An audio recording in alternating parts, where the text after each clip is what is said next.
Welcome to episode 15 of the Aluminium Podcast, Apple News with a British accent. Every week I'm joined by a different guest from the world of tech, bringing you the latest Apple and wider technology news, as well as insight into our guests and their stories.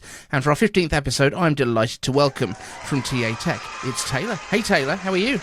Hey, how are you, man? Good. I've done one of your live streams before, I think. We did like 4 or 5 of us, and we were all just shooting it. But yeah, thank you for agreeing to come on. It's been one of those weeks. But yeah, this is gonna go out on your podcast as well, right? Yes. Cool. So at the start of this, your regular viewers are going to get to know you a little bit, because we always do these questions at the start, which we will fire straight into. So awesome. This or that questions, and feel free to go in a third direction if that makes more sense for you. Awesome. First one, Xbox or PlayStation? PlayStation. You are a gamer, my friend. Yes, PlayStation 5, actually. Okay. I would say that PlayStation is kind of becoming the default for everyone, right? Because it seems like Xbox is trying to end itself. This is actually my my go-to controller. Oh, very nice. How do you find it? It's camouflaged. Dude, I love it. I think it's like unique. Yeah. You know, I've seen other people doing different mods and stuff to their controllers. I've never done that personally, but honestly, I think it's cool, and maybe one day I'll try it, but not today. Not today. I'll stick with the normal one and my camouflage one. I kind of think this one's cool. I like the green color on this. Yeah, it looks pretty cool, man. Yeah. Right, next question is Windows or Mac? Definitely Mac. Yep, you're a Mac boy. Good stuff. And yeah. I had Windows for years, and when I started my YouTube thing, it just didn't work out for me. So I'm like, switching over. That's it. I'm done.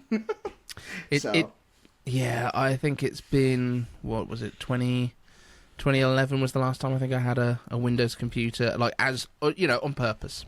On purpose. Which, sometimes you need to use them for work and stuff, but... Oh, yeah. Android or iOS? So, iOS, for sure. I have tried... I don't know if I have it with me, but I have tried the Pixel 4. Okay. Long story. Benji and Connor made me do it. Okay. Yeah, Benji we've had on the podcast as well before. We haven't had Connor on yet. I'm sure it'll happen. Yeah. That's all I can say. Benji and Connor made me do it. Okay. I will save that question for them. I like it. I like it. But as a daily and being an iOS user, and I think you would agree, the more you invest into an ecosystem, the more you can't break out of it. Absolutely. That's why I don't allow, friends don't allow friends to buy Androids. I think that's a fair thing to say. Yeah, exactly. Are you a tea or a coffee person? Coffee. Good. Maybe a little too much. Too much.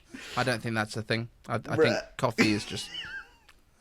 Coffee's definitely the right answer here. Like, I might be British, but yeah, I'm not a tea person. Oh, I do a little tea, a little iced tea maybe, but coffee. Does tea wake you up in the morning?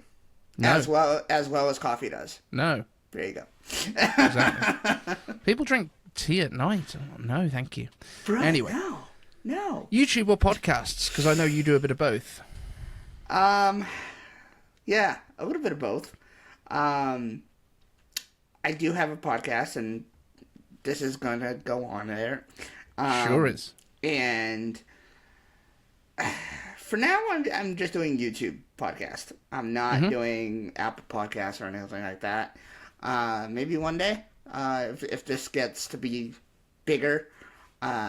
But yeah, for now, I think YouTube's the way to go. I was listening to a lot of podcasts like last year, but then I stopped. So okay, yeah. But yeah, if you could only have one platform still exist, which one would you go for? Oh, definitely YouTube. Definitely, dude. Like, I cannot. As long as I have YouTube Music, that way I can pause lock my phone and still be able to listen. Yeah, I think that would be cool. That's fair. Yeah. That's fair. Yeah. Cool. And run me through your current setup. Like, what are you daily driving, phone-wise, computer, mics, all that kind of stuff? So, yeah, iPhone 13 Pro still. Mm-hmm. I do have, I got this 2-3 weeks ago from a friend, the iPhone XR in blue. Oh, yes, I remember this coming up in the group, yeah. Yeah. It's a decent device. Mm-hmm. And for my computer, I have the MacBook Pro M2 13-inch. Okay. Yeah. Very nice. So, yeah, we're actually basically running on the same chip. I've got the M2 Air. That's my main setup here. Yeah. Never gone into the pros. My question for you, are you planning to get the M4? No. Well, not in an iPad. Not an iPad, but if when it comes out to a MacBook, would you I don't think I need to right now. What I might look at is if they throw it into a Mac Mini. Okay. Then I might look at upgrading Project 91 to an M4, right. which has currently got an M1 Mac Mini inside, and it's fine. But I could find other uses for that, and I think having my desktop being an M4 might be worth it. But it does depend as well what macOS is going to do with M4 when we get to WWDC. And very nicely there, you've transitioned us into the Apple Let Loose event. So that was very professional. Thank you.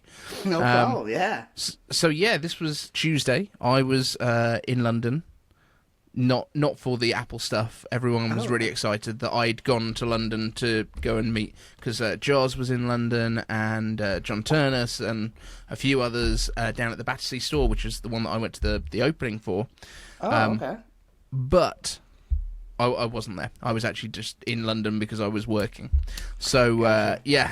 So I kind of had a little setup in the hotel room. So took my lights and my teleprompter and my mic and everything down with me. And we set up in the hotel room. That's where I was doing my kind of reactions to the event. But we got a bunch of new stuff. So we got iPad Pro, which is now thinner and lighter than iPad Air. So Air doesn't really mean anything anymore. We got a new Apple Pencil Pro. And we got aluminium keyboards. What was your... And we got M4, of course. So what was your take on the event? What did you enjoy? What did you dislike? Honestly, I think, and maybe you'll agree, disagree, I don't know, that could have easily been a press release, in my opinion. Never.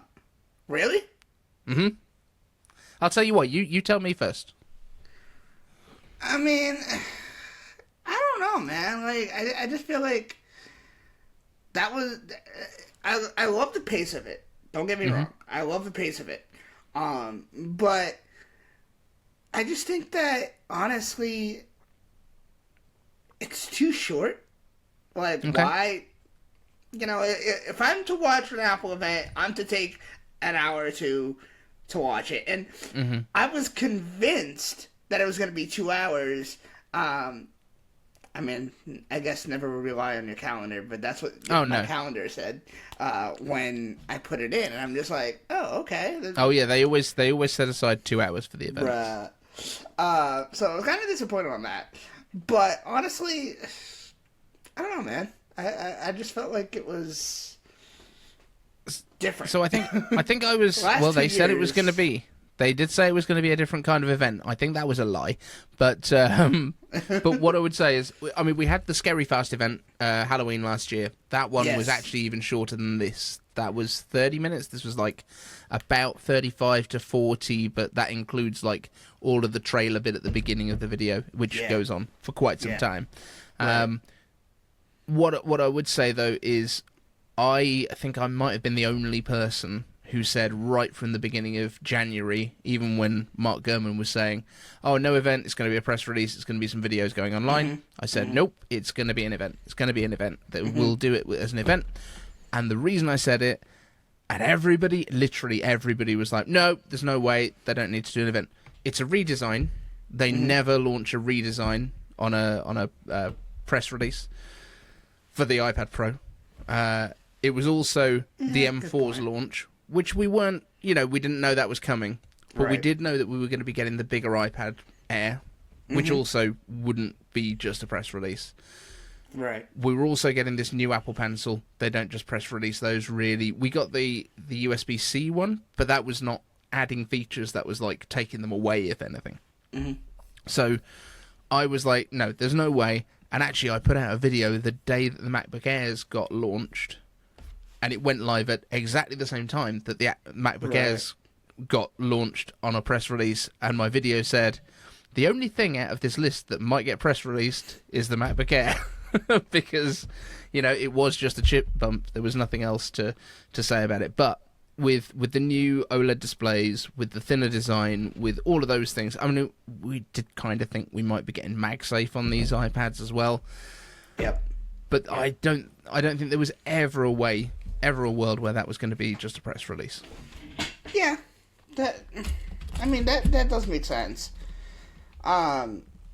So what are your thoughts on like these shorter events? Like, I'm fine with it. Yeah. Like I don't mind. I think there have been events in the past, especially when they used to do them on stage, and it was a live event where you gotta set that time aside because they are kind of interacting with the crowd a little bit. You don't know what the audience is gonna react like. Are they gonna just standing ovation for 5 minutes, when you announce something?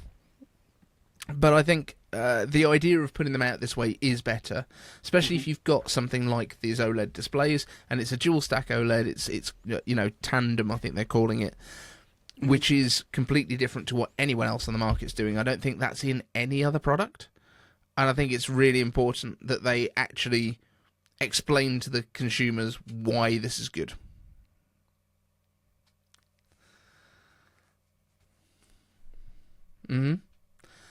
So I think that's the main reason. I think it's really important that we have those kind of events so that we can actually understand why this is different and why it's going to work differently from what we have. But why did you think? What makes you feel that this should have just been a press release? I mean, again, there wasn't too much to talk about. And I just felt like, by the time, it just goes so fast. By the time, I don't know, man. I just feel like I want more, Like, I'm so used to seeing WWDC and all that, and you just expect more. And then it's like, okay, it's over, bye, have a great day. Yeah. But that's the fun part, because that's when we then go back into it and we start looking at the slides that they put up about the chip and okay, so this has got, like, the one thing that made me sit up and go, oh no, was when they said up to 4 performance cores on the M4, and I was like, why is that the part that we're now binning? Because in the past, like with the M1, the M2, it was pretty much just the GPU cores that they would bin on like the base level Airs, and now it's CPU cores. And I wonder if it's going to be CPU core binning on the iPads and then GPU core binning on something else. So maybe they're kind of redistributing the parts, because the iPad Air, the iPad Pro rather doesn't necessarily need quite as much power. And this has obviously been everyone's argument. It's like, why are they even putting an M4 in there? And I think we kind of understood from this event that it's because for that display, it had to have specific display drivers. Now, if they are putting, if they're going to put those display drivers, those display cores, or whatever, whatever chip architecture is in there for these displays, does that mean they're going to be coming to Macs as well? Because otherwise, that's some silicon that's being wasted on everything else. Right. Yeah. Yeah. What are your thoughts? And I've been kind of like thinking about this in the back of my head.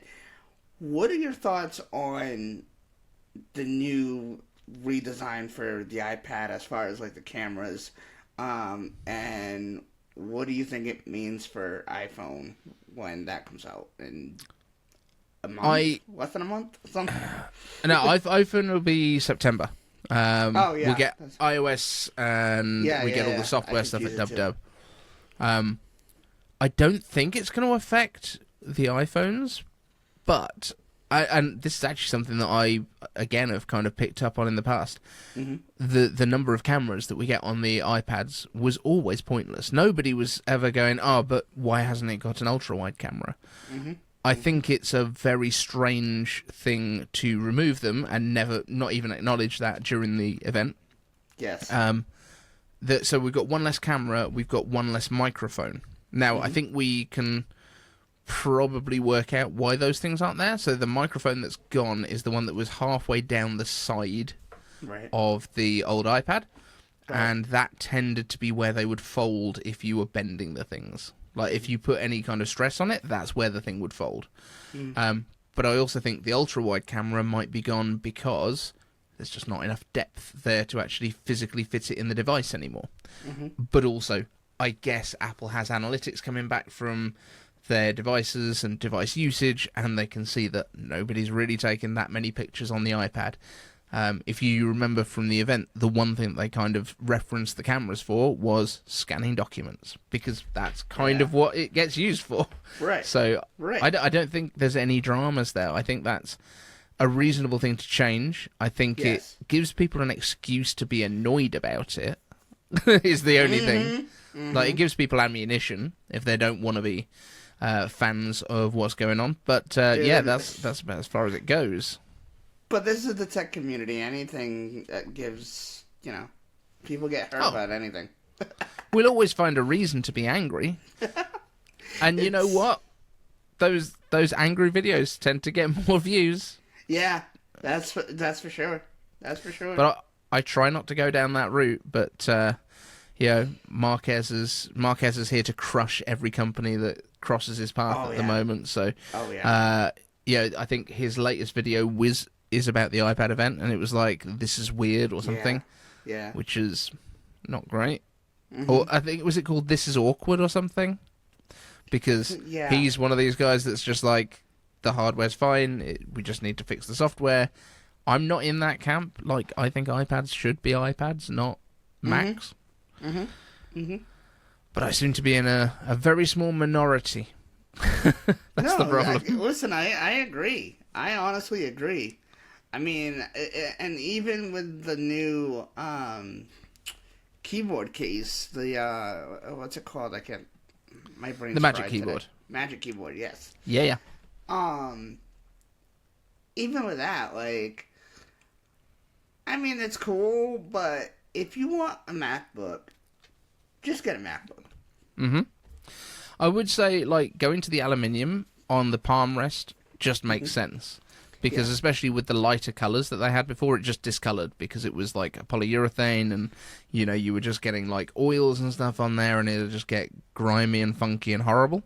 Right, Whereas aluminium, you can wipe that clean, no dramas, it's all good. Right. So from a practical point of view, I think that is a really good thing. But I think there's so many people now that are looking at that and going, "Yeah, now it looks like a MacBook." And fine, if you want it to look like a MacBook, great.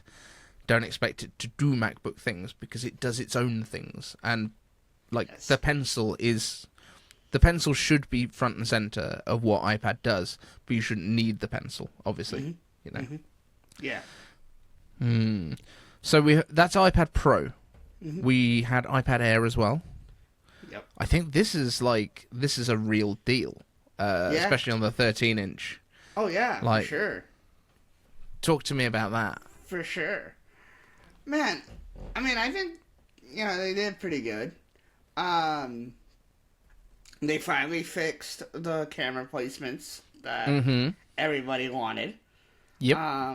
So, I mean, if I was an iPad person, I'd definitely go for that. I mean, just for that one thing alone. But honestly, like, I don't know. I honestly don't really care for it at the same time.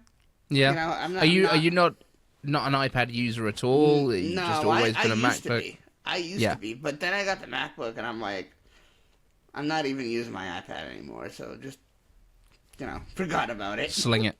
Yeah. Well, I think the iPad's great as. Yeah. Yeah. I was like, you know what? I need money more than I need this thing hanging around.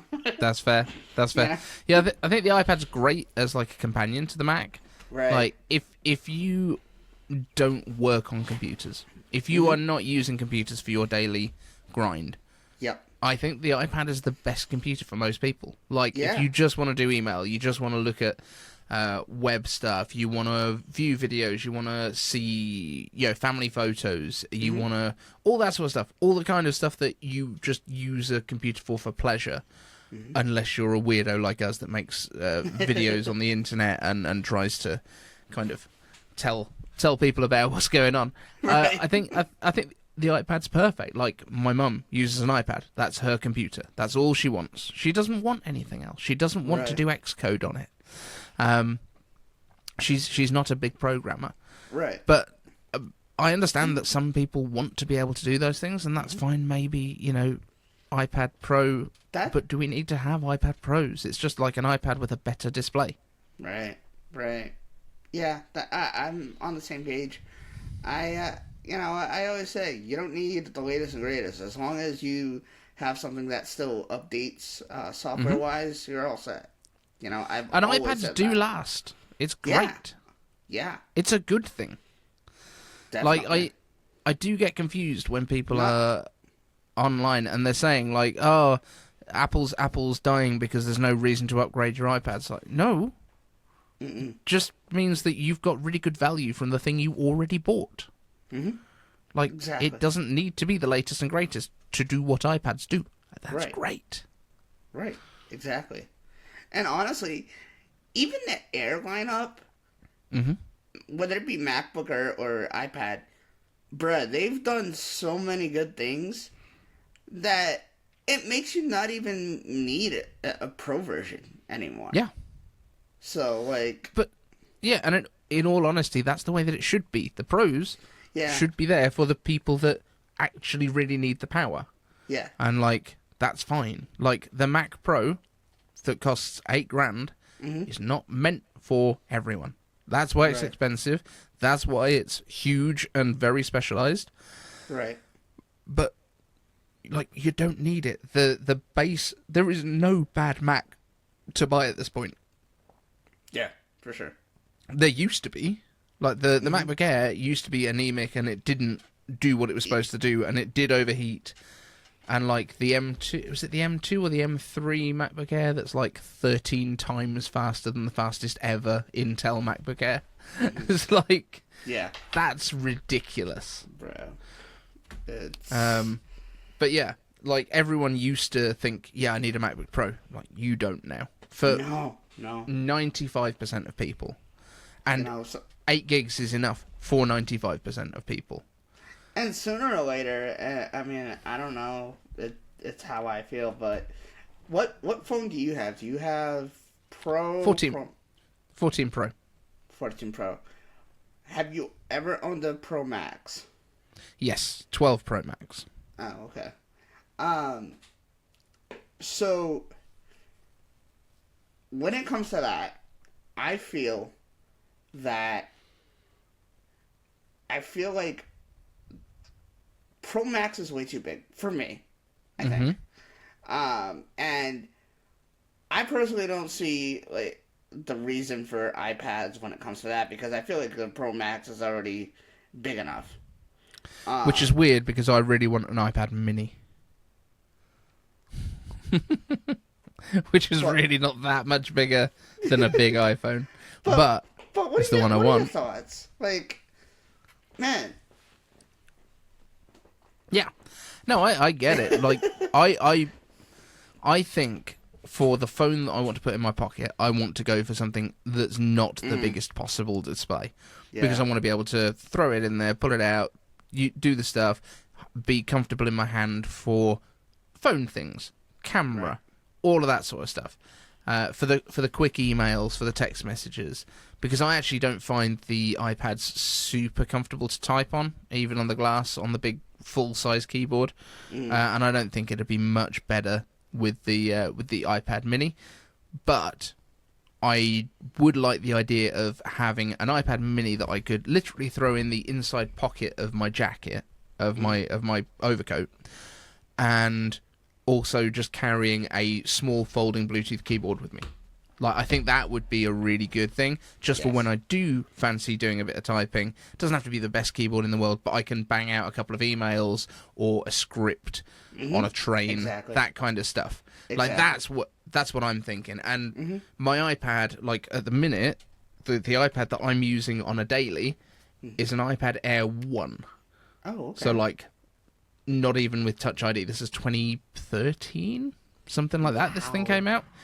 But I'm only using it for, like, consumption, watching a bit of YouTube, that kind of stuff at the moment. Right. It's not even set up on my account. It's set up on one of my kids' accounts, just because they were using it before. But they've now got 11th gen iPads, and my eldest has kind of stolen my iPad Air 4th gen, which was the A14 one, which is why I'm just using this, because I'm literally just watching some YouTube on it at the minute.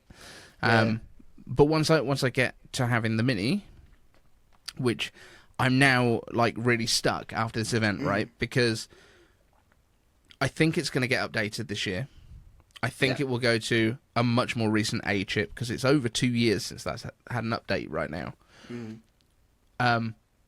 But if they move the camera to the landscape side, then I won't be able to use the Apple Pencil that I already have, because it won't be able to charge on it. Yep.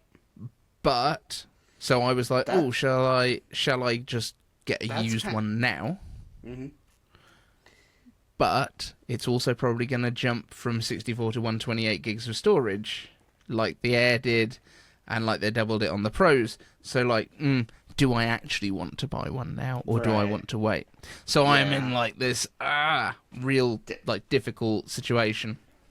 Speaking about Apple Pencil, what are your thoughts on the new Apple Pencil Pro? I think there's now 3 more in the range than there should be. Like, because we've now got 4 Apple Pencils, which is the silliest setup I've ever seen in my life. And the Apple Pencil first generation, I think the only thing that it's still compatible with is the 9th gen iPad, which Apple no longer sells. Right. Because that went off sale this time because they've reduced the price of the 10th gen. So that's only in the range, that's only available for people who already have them, right? So that's like a legacy device. So we can kind of write that one off. I think the new Pro Apple Pencil should just be the Apple Pencil, but they've worked themselves into a corner. The problem is they're now transitioning to the new charging style, because it's all about where that camera is and where the charging coils were within the iPad and within the Pencil. And they've obviously then had to move it for these new generations, which is why it's not backwards compatible and all that kind of stuff, which is annoying. But I'm kind of giving them a pass because this is a transition. But I do think that the new features that they've put in are actually really quite compelling. Like the barrel roll, very good. If you're doing any kind of art, I like the fact they're leaning more into the Pencil because, as I say, I would really like the iPad to be more pencil-oriented and a lot less keyboard-oriented. I think that makes the most sense. Yeah. Because that's what it can do that is unique within Apple's lineup. Right. Yeah, I think the new features on it are really good. I think the fact they've kept it at 129 is a win. I think 129 is still quite expensive for a stylus. Yeah. But at the same time, like the fact that it didn't go up and they've added a lot more features, but they've also not even reduced the price of the 2nd gen, which doesn't have all those features and only works with the older things. That's a little bit strange. Yeah. But like I guess we could also say the 2nd gen. The 2nd gen's kind of also like now a transitional piece. So we basically have USB-C Apple Pencil, which works across a lot because it's not magnetically charged, and the Pro being the magnetically charged. So yeah, I think I'm surprised they haven't called it like MagSafe for iPad or anything for how you charge the pencil. I did think though that this one, the Apple Watch Puck, when they decided that they were going to let you charge your AirPods Pro with it, I thought they should have just called it MagSafe Mini. You're right. Instead of an Apple Watch charger. Like, it basically is. it makes sense. Exactly. Yeah, I think they've dropped the ball on that one. That's definitely a rename that needs to happen. Yeah. And in speaking of renames, I think the iPads in general need a little bit of tidying up in the range. So we were talking in the group a little bit earlier, but I think iPad Pro Big, or iPad Pro Plus, Pro Plus, that's caffeine, right? Pro Plus is like caffeine tablets that you can get over here. I don't know if they're in the States. iPad Pro Max, let's go with that. And then iPad Air and the bigger iPad should change to iPad and iPad Plus. That's it. And then the base iPad goes iPad SE, and then the iPad Mini sits as like a side hustle for the iPad Air. So it's iPad Air Mini. That makes more sense. Then they're all lined up, and you've got the cheap one, and then you've got the multi-size, and then you've got the Pro. That makes the most sense. Yeah. You should work for Apple. Because Well, I don't think they're going to let me keep making these videos, though, if I do. That was my only concern. Oh, gotcha. Gotcha. My wife in the past has said, "Oh yeah, you should go and work at the Apple Store," and I was like, "You think they're going to let me talk about Apple rumors on the internet if I work at Apple Store?" Nah. That doesn't seem like a win to me. Yeah, definitely not. But yeah, if they want to fly me out to Cupertino, I can fix a lot of stuff for them in terms of marketing and naming conventions and telling them that Air doesn't mean fatter and heavier than the iPad Pro. That'd be really good. Dude, I would be the first line at a Apple store in Cupertino and be like, I want to talk to Tim Cook right now. Get him out here. Come on. I want to speak to the manager. Exactly. Yeah. No, not this guy. Tim. I've seen him on the videos. I know he works. He's in that big round one over there. Speaking about managers and stuff, what are your thoughts on Tim Cook leaving? And who do you think would replace him? Well, the news that we've been hearing the last couple of days has been John Turnus becoming the kind of next guy in line if Tim stays for a couple more years, I think. I don't think Tim is going to leave instantly. If he does, I want him to run for US president because the guys that you've got in line for it right now, I don't have much faith in either of them making it to the end of a term. Tim Cook's not the youngest guy in the world, but my God, he's got 2 decades on these guys. He's doing pretty well. But yeah, I think John Turnus does make sense. I think everyone's said in the past that Craig is the one that they want, but they're not talking about actually a CEO. They're talking about someone to present events.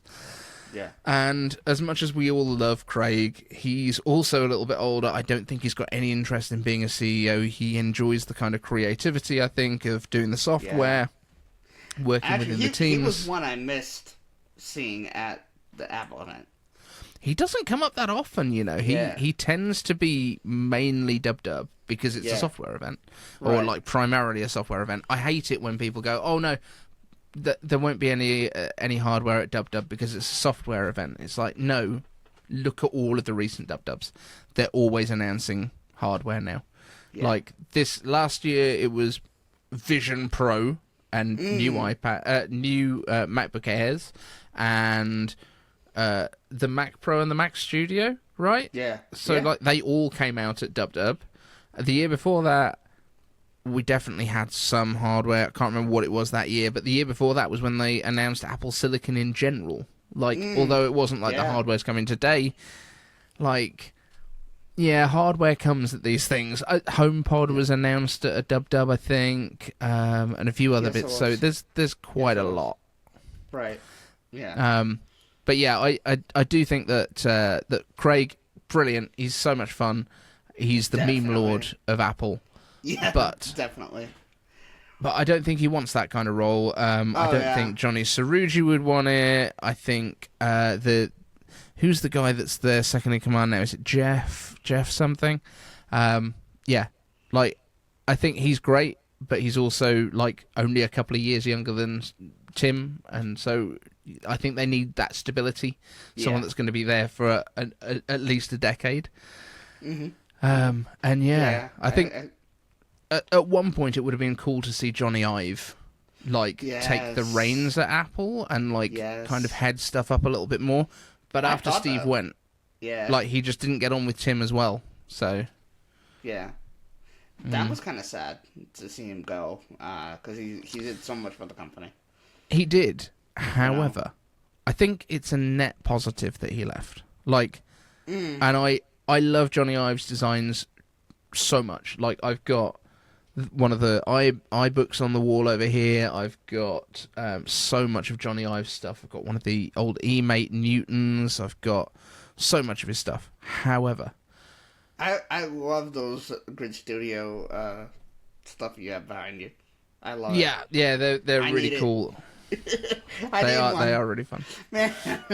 And I've got one of the chips as well somewhere where they put it in like a glass block, and it's like an I'm going to say like an A13 or something like that. Oh, wow. That I've got in. They're really cool, and they like engrave the block with like information about the chip. But awesome. With Johnny leaving, I think we are still seeing bits of his influence. Definitely bits of his influence. Like the iMac, the M1 iMac. I really feel like that was intended to come out around about the same time as the 12-inch MacBook. Right? When that 12-inch MacBook 2015, 2016 came out, that basically proved to Apple that Intel was not going to do the job. Mm-hmm. Like, it was too hot. They couldn't deal with the thing. That iMac looks like a Johnny Ive design to me. Because when you look at the ports on it, it's all USB-C. Mm-hmm. When you look at the thinness of it, they've had to put the headphone jack in the side instead of like in a normal place on the back.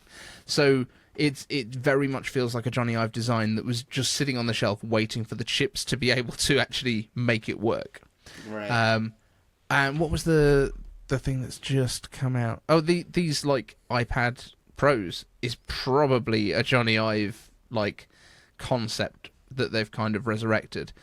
But I do think as well, like Johnny moving on is what's allowed them to do the new MacBook Pros that we've got now with all the ports back and with the thicker design that kind of references back to the PowerBooks, like the titanium PowerBooks. It's very much the same form factor in terms of where the curves are and all that kind of stuff.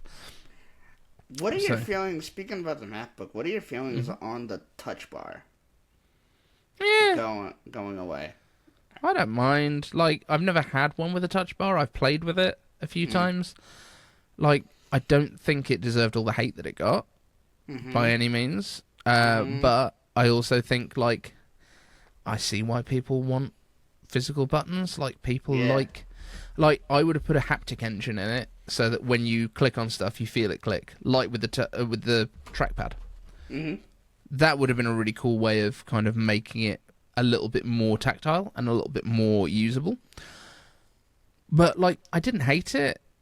I also never had one, so I never got the opportunity to fall in love with it, I guess. Gotcha, yeah. Yeah, no, reason I ask is I actually have one, as we talked about earlier, and, man, I don't use it much, but for what I do, I don't think I can ever get rid of this thing. Yeah. Final Cut timelines? That kind of stuff? No. Okay. Actually, you'll probably disown me like everybody else does. I'm not much of a heavy editor. And... Oh, you use iMovie, right? No. Oh, what do you use? Oh, okay. No, I use that too. Yeah. I use that anytime I need captions. Only reason, yeah. Actually, that's one of the reasons I use it. Mm-hmm. But the other reason, and the biggest reason I use it, and I keep talking about it this week, I don't know how it always comes up. Cloud-based. Okay. The fact that I can start on one device and pick up and finish on another, or vice versa, man, like, that's fair. More editors need this. Yeah. You know, I wonder if you could put your Final Cut library in your iCloud drive, and then access it from multiple devices. I don't know. Might be worth a try. Yeah. Might play with that. Yeah. I mean, I can't get Final Cut on iPhone, though. So, I don't know. Not an iPhone. iPad? Mac. I guess or multiple Macs. I'll just have to buy another MacBook. No, I'm kidding. Yeah. Get a Mac Mini, man. Get a Mac Mini, set your desk up. You'll be good. Yeah, maybe one day. The Mac Minis are awesome. You can get an M1 for like $300. For me, I feel like having a laptop is better because then you can just pick up and go, and you know. So. Well, I have that too. Like. What don't you have? That's my real question. Well, as I say, I've never had a MacBook Pro. Oh. Never owned a Pro laptop. I've got like a collection of vintage Macs. So like, I have what? Yeah, what's your setup now? Like, what are you on right now? So what we're using right now, M2 MacBook Air, 40-inch TV, 4K TV, which is my second display. But it's set up at 4K native, so that I've basically got 4 1080p displays worth of space, plus my actual MacBook. The camera is the iPhone 14 Pro on continuity camera, wirelessly. Man, I was just trying to get continuity cams to work, and it's not working for me. Yeah, no, it's my favorite thing. I use it for like shooting all my videos, so everything records through my camera straight onto the Mac, so I don't even have to airdrop it. I don't know if which is great.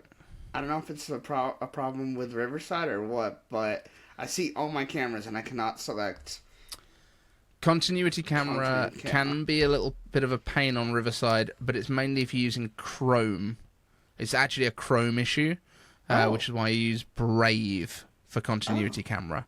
Continuity camera doesn't play nicely with Chrome sometimes. Damn, okay.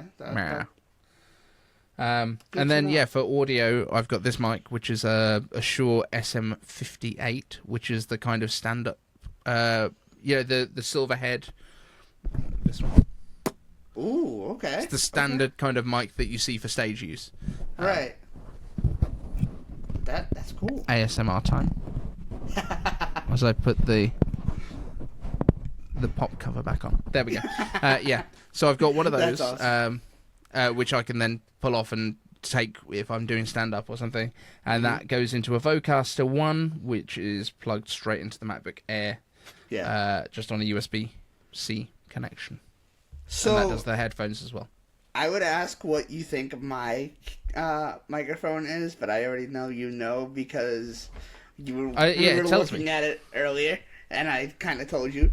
But I am using, thank you to Michael, the toner mic, T30. And, bruh, I think it's awesome. Honestly,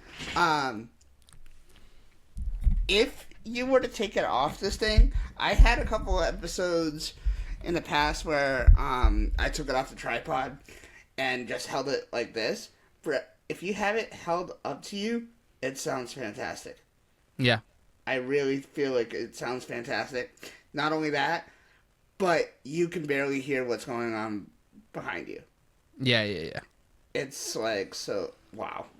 Yeah, I've got to say, this $30 for this, and it works so, And is that a straight USB mic? Yeah. So this is the upgrade that I got when I started doing the podcast, to be honest. The mic itself is like $100. Oh, okay. So they're not silly money, but it's the same capsule and everything inside that you get on the SM7B, which is like 400. Wow. So it's like got a slightly different case around it. It's still by Shure. Wow. So that was why I went for this. And that is XLR? Yeah. Gotcha. Yeah, so the Vocaster one, which is like Scarlett, they make Scarlett as well. It's the company that makes that. I can't remember the name of them at the minute. But yeah. Gotcha. But it's like that thing is like $69, and then this is 100. So it's not a silly expensive setup. I think the headphones were like 30, which are Audio Technicas. Wow. Okay. So yeah, that's awesome. I did okay. Shoot. Yeah. My setup is like, I would show you, but I really can't because the camera is in your laptop. Yeah. And I'm not about to lift it up and take it around the room. Nah, you're all good. You're all good. Hey, you said that you wanted to tell me about the Google 8A and the Google event. So I know nothing about this, so you need to lead me. Oh, really? On this. Yeah. I thought so. Have you? I mean, crazy question, stupid question, maybe. You've never used Android, or? I've used it, but it was like a long time ago. Gotcha. It was probably like 2017, 2018, and it was like a Samsung Galaxy A8 or something, or an A6 or something like that. So it was it was not a flagship. Gotcha. Like I'm open to the idea of trying one. Oh, gotcha. I will not pay money for it. Right. To upset myself. So if someone wants to send me one and tell me how great it is. I really haven't invested time in looking things up or whatever. I was watching the Apple event, and as soon as I got off, I see MKBHD posted his review of it. Yeah. And I'm just like, bruh, what? A week before? Are you serious? Like, that's so weird how Google lets that happen. Yeah. But, whatever. So I'm understanding this correctly. Yeah. They have an event that is scheduled for next week or later? Yeah. Okay. But the 13th or 14th, whatever that Tuesday is. Okay. Yeah, that's the 14th, I think. Yeah. Okay. And I'm like, okay. I mean, I've seen Google do that in the past. But I just found it so weird. So I haven't watched the review, but I would say they've probably either... Actually, this is most likely what it is. They've kind of given it to him and said, but don't talk about this feature or this feature or this feature. Because I know that Linus has talked in the past about companies having multiple different NDA dates, where it's kind of like, launch this, but all you can do is unbox the card. Like, if it's a graphics card or something like that. And it's like, we'll just get the reaction on, like, unboxing it, but you're not allowed to show any testing or, like, any benchmarks for it until this date. And then maybe that's what they're doing, is they're doing a bit of a rollout of, like, this is what it looks like, this is the display, this is the camera. Yeah. Cool, thanks. And then they're going to have, like, AI stuff that they announce, or... interesting stuff. I don't know. Yeah. But I haven't watched the review. Maybe I'm completely wrong on that. Yeah. So I don't know. And another thing is, and I mean, 8A is the A lineup in general. I think is like, the base model, cheaper, like SE. Yep. Type deal. And honestly, for what it is, man, I think it's pretty good. Not is the price like $450, something like that? Is that what I saw? Okay. Yeah. And that was the other thing. Like, $4.99. I don't know. I mean, we're expecting an SE iPhone next year, right? Yeah. So we're hoping that like early next year we're probably going to be seeing a replacement to the SE, so that finally the home button dies, and Lightning will be gone, and all of that kind of stuff, and we'll potentially get a notch on it, I think, as opposed to a dynamic island, is what we're hearing. But that's going to be at like $450, $499. So that's going to be like the direct competitor, right? So why is this Google Pixel 8a a thing that I should care about? Yeah, that's the thing. Like, Honestly, has it got a great camera? I've heard that Pixels have pretty good cameras in general. Yeah, it does. It does. I mean, I didn't really pay attention to like specs and everything, but like, I think that if you want something that's decent enough, go for it. You know, but I still, just the overall fact that they released it before, it's like, okay, well, so kind of if you're doing anything illegal, it's a good burner. This. And this is the thing, and I've said this before. Now I know everything about this. Why am I gonna watch the event to see? You know what I mean? Like, that's one of the things that Apple is a little bit better at, is like the secrecy, because. But genuinely, we didn't really get many leaks for this last event. Like, we knew vaguely what we were seeing. We didn't see the iPad Pro beforehand. We didn't know that it was going to one camera. We didn't know any of that stuff. Yeah. Another problem that I see is companies, and I don't think Apple does it much, but I see companies, as soon as an event starts, all these videos come out. I feel like they should wait till the end of events to release these videos. Because, in my eyes, anyway, if I'm watching or waiting for the event to start and I see all these notifications of smaller videos, you know, reviewing the device or recapping everything that I'm going to see at the event, why am I going to watch an hour or so event or, you know, whatever, just to watch a 5-minute, 6-minute recap? Yeah. You know what I mean? Like that. Mm-hmm. Yeah, no, Apple certainly doesn't do that. Like, Apple doesn't show the event to anyone beforehand. And nobody's allowed to put out their reviews of the devices normally till, like, if it's a Tuesday event and the products are coming out the following Friday, not that Friday but the Friday after, it tends to be like the Tuesday after that, and then they'll stagger the different devices as well. Yeah. So by a day at a time, and they'll all be at the same time of the day, so everyone kind of gets the same chance, I guess.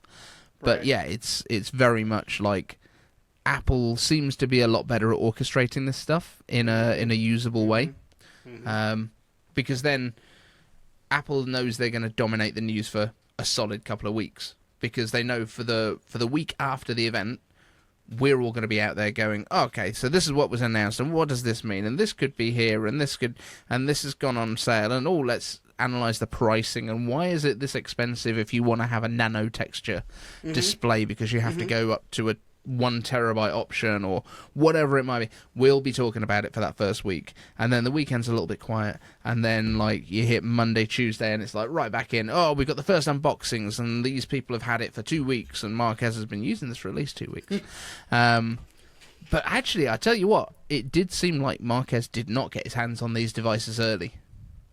From the way that he was talking in that video, it was just like, I just watched the event, and it's weird. Like, he normally doesn't comment, other than, like, a tweet or something, until his video comes out with what he's been working with. When the NDAs hit, when the curfew... What do they call them? There's definitely a word for it. You know what I mean. Yeah. So, yeah, when the curtains lift on these unboxings and stuff, he doesn't normally comment on the devices until then, unless he's been at Apple and he's got hands-on with them. Then you'll get a little quick video potentially. But at this one, he was just like, "That was weird," you know. It's like, seriously. huh? What's going on? Man, this isn't awkward. I feel like these things are so unpredictable sometimes. It's like, but that's what makes it fun. True. It is always fun because we always get some. We always know some of the stuff that's coming. Yeah. Which is why we then have the fairly accurate like bingo cards that we set up. I'm gonna make a tweet out there, and maybe a video, and be like, okay, so this is when I/O is gonna be, or whatever event. You can expect to see people talking about it on a week before. Like, yeah. Seriously, it's like absolutely, like, bruh. Maybe do a bingo card of who's going to have the product before the event happens. Yeah, exactly. I'm waiting to see other people do it. I've seen like smaller channels, smaller channels, basically unknown channels that us creators don't talk about. Because there are a lot. Like, you go into YouTube and put Pixel 8a or whatever, you see channels that you've never seen on your subscriber feed or anybody else talking about. You know, so it's interesting. And I feel like, man, the tech community is so big and you don't even know it. It gets big. It gets big pretty quick. Like, I've been doing this since 2020. Like, I started during the pandemic because I was bored. But like after the first year, though, we had like, what was it? Like nearly 10K, I think, after a year. I started I started a little bit before. I started a little bit after iPhone 10 came out. Because that was my first video, was the iPhone 10 experience. And since then, I honestly, I was so bored at home that I was like, okay, I got my first Apple Watch. I got the first new phone. Why not make my experience about it? And potentially just show family and friends what the new things were. Because I felt like there was a time when I started saying, oh, I'm getting to be this tech geek, my family would jump on me, oh, how do I do this? How do I do that? And I'm just like, answering the same questions repeatedly. And I'm like, you know what? I'm going to open a YouTube channel just for you guys and and just show off these things. And whenever you need it, it's there. Absolutely. It's how some of the best channels start up. Yeah. And dude, like, honestly, here I am today, and I'm like I'm struggling. I will say, like, there's some videos that I wish got more views because I worked so hard on it, and I feel like that's a whole other topic. I feel, of course, for another day. No, it all always comes down to that thumbnail and title, like everyone keeps saying to us. Like, if people don't click on it, nobody watches it. It doesn't matter how good the video is. Yeah. So, I know I need more work. So, bruh, I think, honestly, YouTube is just amazing. I've met so many amazing people. Because that was the thing, like, when I started doing all this, I had nobody to talk to. I would talk to my family and friends, and they'd be like, I don't care. I'll listen to you, not, just whatever. And then you get on here, you meet so many people, you become friends, exchange numbers, this, that, the other. It's wow. It's great. So, it's awesome. But on that bombshell, I think we're going to wrap this one up. And definitely, man. It's getting kind of late over here. Like, we're recording this the night before it goes out. It's after midnight here. So, Taylor, where can people find you on the internet?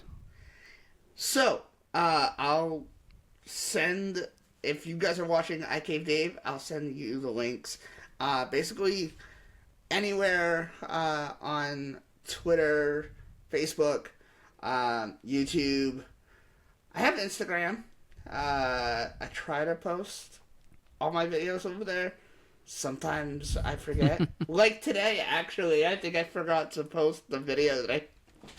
Oh, man. Tech woes, I guess. Indeed. And Threads. Okay. Honestly don't know about Threads. I don't have any followers on there. It's a bit crazy. It's a bit of a weird one. Like, it started and then it kind of died off, and now it seems to be back a little bit. But yeah. So, and if you're watching this on Taylor's channel, I'm at iCaveDave on most of the stuff. So come and find me at iCaveDave on YouTube. I think we'll wrap it. Thank you so much for being here, my friend. Thank you for being on. Thank you, man, and thanks for agreeing to do this double podcast. I think it was absolutely fun. No worries at all. And we will both see you in the next one. Peace out, guys. A complete revolution. We figured out a way.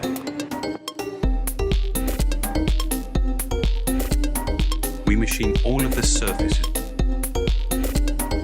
to create something that's genuinely new. You have to start again.